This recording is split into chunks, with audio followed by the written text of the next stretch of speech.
Hey, if you are using your Galaxy Buds FE, if you have this phone calls issue, so you cannot hear sound with your buds, so there's like few ways to fix it. The first one, when you are on the call, open the on-screen call and switch your speaker of the phone into your Galaxy Buds FE.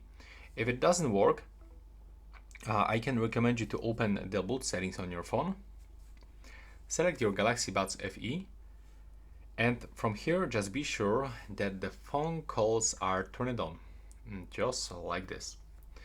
So if you turn it off, you will be not able to listen with the phone calls or